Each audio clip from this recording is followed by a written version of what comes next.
Welcome to our channel.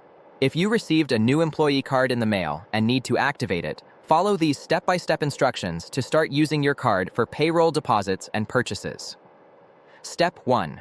Open the envelope and carefully remove your employee card, along with any accompanying materials or instruction sheets. Step 2. Read the activation instructions provided with your card, which typically include a phone number, website, or app for activation. Step 3. Locate the activation phone number printed on the card sticker or instruction materials. Step 4. Call the activation phone number from your mobile or landline phone. Step 5. Follow the automated voice prompts and enter your card number when requested.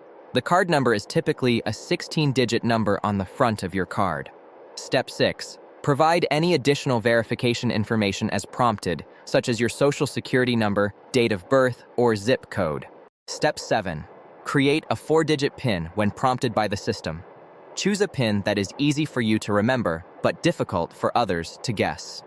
Step 8. Confirm your PIN by entering it a second time. Step 9.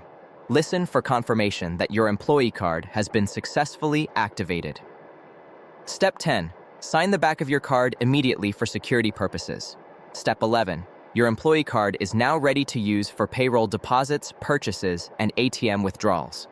Don't forget to like this video and subscribe to our channel.